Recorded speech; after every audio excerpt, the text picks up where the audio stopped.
Have you ever loved someone who kept you at arm's length? Someone who seemed to fear the very intimacy they claimed to want? You gave your heart, your time, your patience, but it was never enough, and now you're left wondering why leaving them felt like the only way to survive. What if I told you that your absence is not just painful to them, but necessary? Avoidant individuals often wear a mask that appears cold, self-sufficient, or uninterested in emotional intimacy. But beneath this mask lies a complex psychological defense constructed in response to deep, often unacknowledged wounds. These are not surface-level preferences or mere habits of detachment. They are survival mechanisms rooted in formative emotional pain. In early life, many avoidant individuals experienced some form of emotional inconsistency, neglect, or subtle rejection from primary caregivers. These moments were not always traumatic in the obvious sense, but were impactful enough to teach the child that vulnerability equals danger, and that closeness leads to disappointment or pain. Over time, the psyche, seeking to protect itself, built a wall. This wall became an internal narrative. I don't need anyone. Intimacy is a threat, or dependence is weakness. As they grow, this narrative crystallizes into a personality pattern. They become masters of emotional distance, cultivating independence to the point of isolation. The avoidant mask becomes not just a strategy but an identity. They may pride themselves on their rationality, their control, their calm detachment in the face of emotional situations.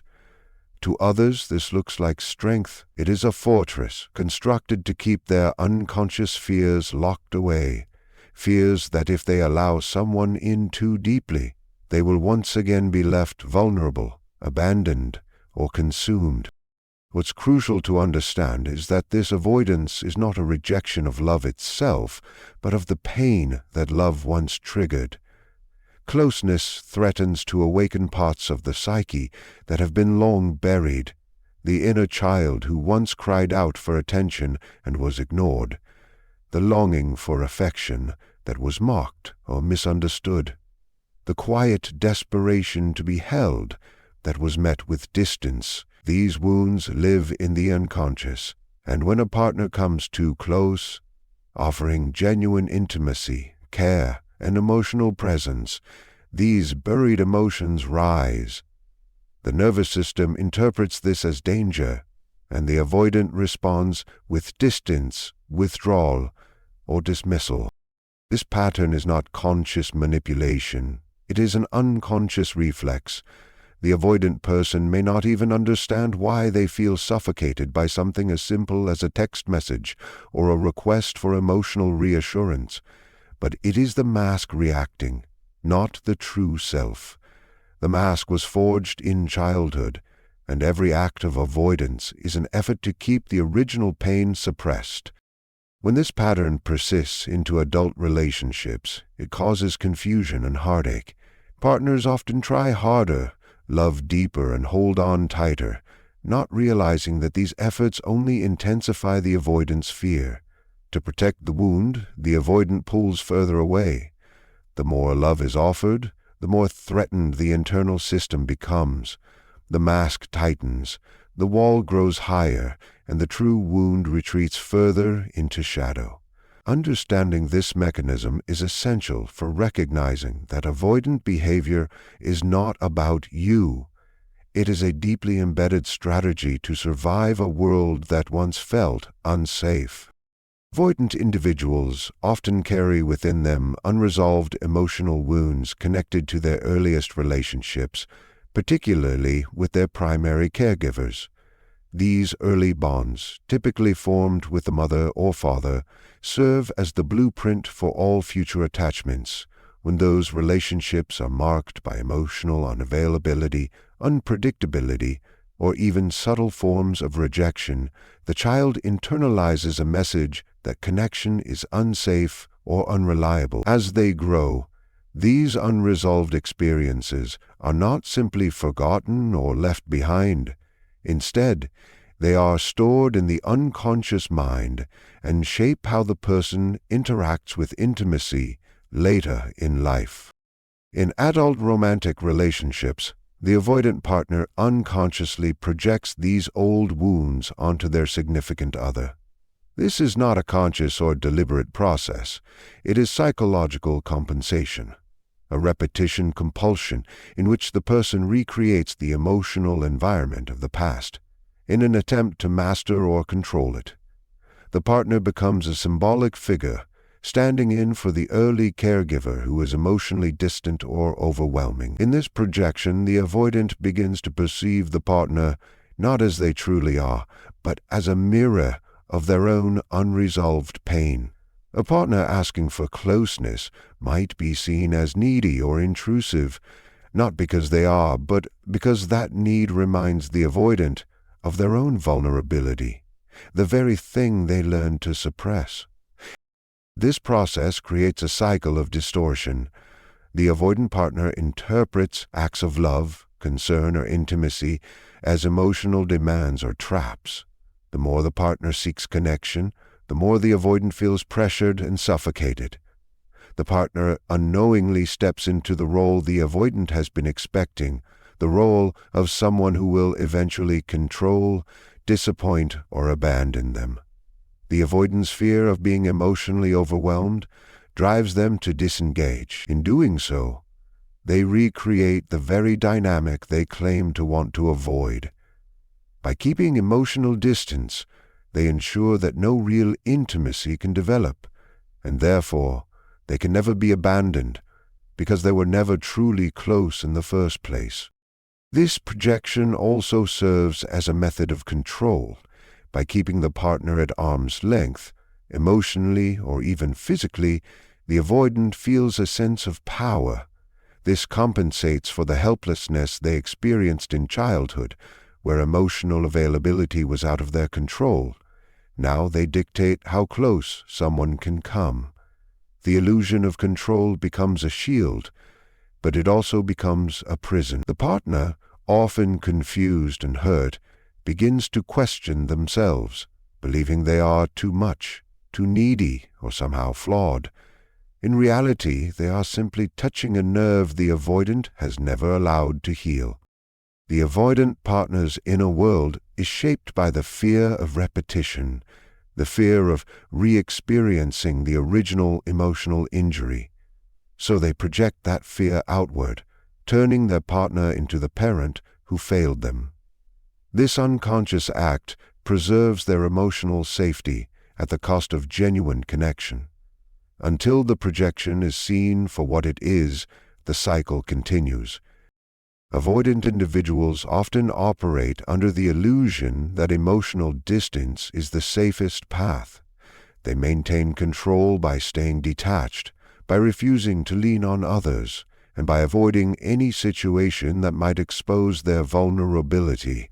This pattern, while seemingly effective in protecting them from emotional pain, ultimately becomes a barrier to any meaningful transformation. Paradoxically, the very event they fear most, being left, is often the one thing powerful enough to shatter this illusion and force a confrontation with their inner world. When the partner finally walks away, when the connection they have taken for granted is severed, the avoidant individual is left alone in the very emptiness they've worked so hard to avoid. This emptiness is not just the absence of another person. It is the resurfacing of the original wound, abandonment, rejection, neglect, now intensified by the silence that follows the partner's departure. Without someone to project onto, without someone to blame, manipulate, or keep at a distance, the avoidant is left face to face with themselves. This confrontation can be deeply unsettling. Their usual strategies, intellectualizing, minimizing, or escaping into independence, offer little comfort. The external world is no longer a sufficient distraction. What remains is the inner void, and it demands attention. This is the beginning of what depth psychology understands as individuation, the process of integrating unconscious material into conscious awareness. In this solitude, the avoidant is forced to recognize patterns they have long denied. They may begin to see that their emotional detachment was not strength, but fear. They may start to realize that the control they once held over relationships was a way of avoiding the terror of being hurt. The pain of being left becomes the catalyst, not for self-pity, but for self-reflection. It breaks the persona, the constructed identity of independence and detachment, and exposes the fragile self beneath it. This moment is not enlightenment, it is breakdown, but from breakdown comes the possibility of breakthrough. The absence of the partner becomes the silence, in which the avoidant can finally hear the echo of their own unmet needs. Their longing for connection, their fear of intimacy, their buried grief, these begin to surface. The discomfort of solitude strips away the defenses that once kept these truths buried, but was once projected outward, must now be claimed inward. It is in this dark and uncertain space that transformation becomes possible. The avoidant begins to see that others were not the threat. The threat was the vulnerability they refused to acknowledge within themselves. Being left was never the problem, it was the mirror. It showed them what they had tried to ignore, the self that longs to connect, to trust, to feel, and to be held. In this reckoning, they are given a rare opportunity, no longer running, no longer defended.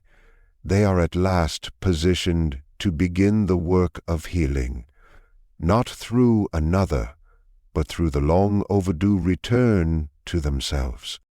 For avoidant individuals, love and emotional closeness often feel inherently unsafe. Though they may express a desire for connection on the surface, something deeper within them resists intimacy at every turn. This resistance is not rooted in arrogance or indifference, but in a fear that was internalized long before they could articulate it. At the core of this fear lies the wounded inner child, a part of the psyche that was once vulnerable, emotionally open and longing for love, but who experienced pain instead. When that child reached out and was met with neglect, dismissal, or emotional inconsistency, a message was encoded in the unconscious: love is dangerous. The adult avoidant still carries this wounded child within, though it remains hidden beneath layers of control, independence, and emotional detachment. Every time someone gets too close, the old wound is threatened. Intimacy becomes a reminder of how it felt to need and not receive, to hope and be disappointed, to trust and be let down. Rather than risk re-experiencing that pain, the avoidant builds psychological walls to protect themselves. These walls may look like self-sufficiency, emotional withdrawal, or indifference to the needs of a partner, but in reality, they are defenses constructed to keep the inner child out of view, silent and untouched. Partners often misinterpret this behavior. They try harder, give more, speak louder, thinking that love, if given in larger doses, will eventually break through. But these efforts often reinforce the avoidant's fear. The more emotional presence they feel from someone else, the more their protective systems activate. The inner child feels threatened again, not by abuse, but by the possibility of love itself. Because love, to the avoidant, is tied to a time when love meant pain. And so they retreat further into the fortress, pushing the partner away, not out of malice, but out of fear that the past will repeat. What the avoidant needs, though they may never say it, is not more love from the outside. It is a confrontation with the inside. That wounded inner child cannot be comforted by another person's presence. It must be acknowledged, seen, and accepted by the avoidant themselves. But as long as the partner stays and continues to offer love without boundary, the avoidant can continue avoiding. The partner becomes a distraction from the real work, the inward journey. Only when the partner walks away, when the external source of attention, affection, and emotional pressure is removed, is the avoidant forced to confront their internal reality. This solitude is not a punishment, it is a necessary space. With no one else to project onto, no emotional presence to flee from, the avoidant finally meets the silence in which the inner child's voice can be heard. It is in this silence that healing begins. Without the noise of relational dynamics, they can begin to see their own patterns, recognize their fears, and move toward reclaiming the parts of themselves they once had to exile for survival. Avoidant individuals live in a carefully maintained psychological structure that protects them from emotional vulnerability. This structure is built on the illusion that they can exist within relationships without ever surrendering to intimacy. They believe they can control love, manage connection, and stay distant while still being partnered. This illusion serves as a shield against the unresolved pain that closeness might evoke, and it becomes a core part of their identity. They often see themselves as strong, logical, and self-contained, immune to emotional chaos. But underneath this self-brigade lies a fragile core that has never truly felt safe, being seen, held, or emotionally dependent. For the avoidant, the illusion is everything. It tells them they are in control, that they are protected, that they are not at risk of abandonment, because they never fully attach. They live half-connected, always with one foot out the door, always ready to retreat. They rationalize their behavior by convincing themselves that others are too needy, too emotional, or too demanding. They protect their emotional sovereignty with defensiveness and withdrawal. But in doing so, they unknowingly create a life devoid of genuine connection. The price of this illusion is intimacy itself. Eventually, reality begins to press against the edges of this false safety. A partner's consistent love, or their eventual decision to walk away, starts to disrupt the avoidant's carefully controlled narrative. When the partner finally leaves, when they stop accommodating the distance, stop trying to fix the emotional gap, the illusion begins to fracture. The loss forces the avoidant to confront the truth that they were not in control, that their distance did not preserve love, but quietly eroded it. What they feared most has come to pass, and the walls they built could not prevent it. This collapse is not only relational, it is existential. It is the death of the avoidance protective myth that they could avoid vulnerability and still be loved. The fantasy that they could maintain emotional distance without consequence is destroyed. For the first time, they are faced with the full weight of their own defense mechanisms, and those defenses no longer serve them. Without the illusion, they are vulnerable. They are no longer the detached observer of emotional life, but the one in pain, the one who was afraid, the one who pushed love away without understanding why. This painful revelation is the turning point. It opens the door to the inner world they have long denied. It brings into awareness the grief they never processed, the longing they never admitted, the loneliness they disguised as independence. The breakdown of illusion is not just a loss. It is an invitation. It is the moment when the avoidant can begin to question their patterns, recognize their wounds, and see themselves not as invulnerable, but as deeply human. Only in the death of the illusion can rebirth begin. The journey toward healing starts not when they are loved, but when the false self they depended on no longer stands in the way of the truth. Avoidant individuals often find themselves locked in a paradox. They crave connection, but fear the vulnerability it demands. Their relationships are marked by a push and pull dynamic. When a partner draws near, they pull away. When left alone, they feel the sting of absence. Yet the full emotional impact of their avoidance rarely hits them while the relationship is intact. As long as the partner remains present, pursuing, accommodating, hoping, the avoidant can maintain their internal equilibrium, their illusion of control. It is only when the partner truly walks away, not in anger but in finality, that the avoidant is forced to feel what they have long suppressed. The absence is not merely the loss of another person's presence. It is the removal of a mirror that once reflected back a version of themselves they needed to believe in. That mirror gave them the illusion that they were still wanted, still desired, still in control of the dynamic. When it shatters, when the partner no longer chases, calls, or waits, the avoidant is left to face the silence, and that silence is not empty. It is echoing. It brings forth the very feelings they work so hard to keep buried: grief, longing, shame, and the recognition of their own emotional isolation. Without the distractions of defense, no more arguments to avoid, no more conversations to dodge, no more affection to minimize, their inner world opens up. They can no longer suppress the truth with intellectual rationalizations or routine distractions. The absence of the partner becomes a kind of emotional void, and it pulls old memories into the present.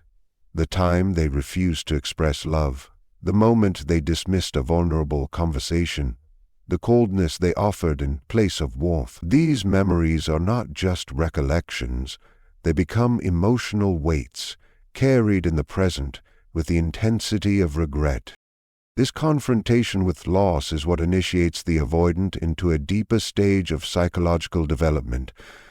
They begin to realize that the emotional detachment they once saw as power was actually a wound, a form of self-protection that kept them from experiencing both pain and joy. The realization does not come easily. It is not quick, nor does it always lead to immediate change. But it is the seed. It is the moment when the avoidant stops blaming the other for being too emotional or too demanding, and starts recognizing the limitations of their own capacity to engage. In the space left behind by the departed partner, the avoidant is invited, often for the first time, to feel. Not just the pain of being alone, but the pain of what they've avoided, the unmet needs of their childhood, the emotional hunger they denied, the relationships they never truly allowed to unfold. This is not suffering for its own sake. It is a reckoning. And for some it becomes the beginning of a slow and painful yet honest journey. Only in the partner's absence does the avoidant finally come to see the shape of the void within themselves. And from that recognition, the possibility of healing can begin to take root. And so we come to the truth that many struggle to accept. You were never the enemy in the eyes of the avoidant.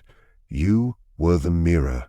You reflected back the love, safety, and intimacy they never believed they were worthy of. Their fear, their distance, their coldness were not punishments, but unconscious strategies to protect a self too wounded to trust. When you walked away, it was not the end of the story, it was the beginning of their reckoning. In your absence, they are finally left with what they always feared, themselves. And it is only in that stillness, that loneliness, that raw confrontation with the void within that healing may at last begin. Sometimes the most loving thing you can do is leave.